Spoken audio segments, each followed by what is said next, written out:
samozřejmě, že power akordy ještě samozřejmě neumím jenom pár, tak třeba umím Ačko, což by mělo být takto.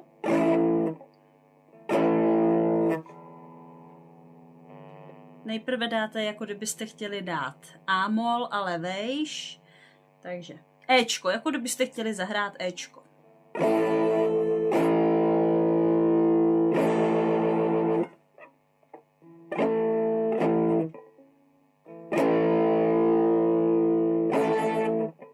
Takže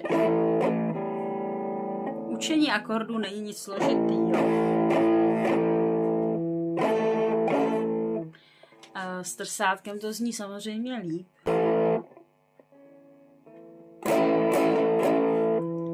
Nemusíte hrát přes všechny struny, jenom přes ty 4.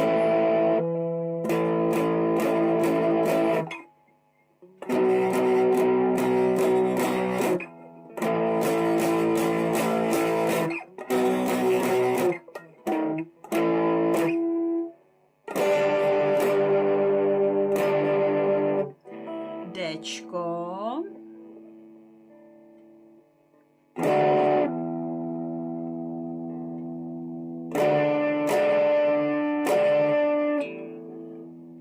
A7. Samozřejmě muži bych řekli, hezky do toho přiskajte.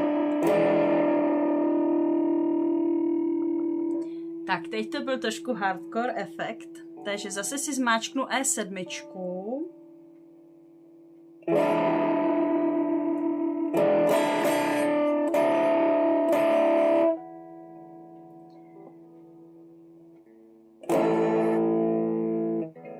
Jo, je to na 5. pražci.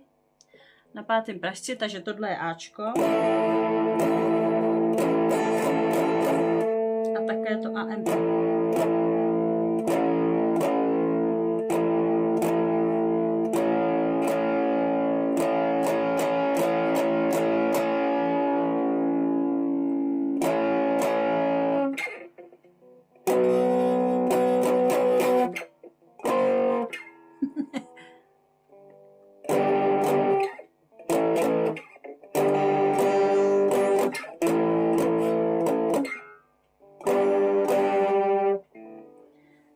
Chtělo by to ostrostónů, ale já do nich ještě moc nejdu, protože do toho brnkám a radši to mám teda v nízkých hladinách zvuku.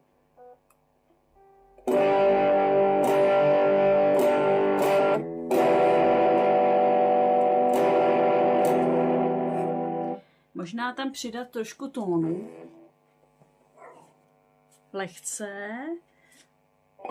A zase to bude mít jiný zvuk. Tady to nechávám na tu 8 a pozice 4. Je jich tam 5, tak to nechávám na ty 4 a jedu si.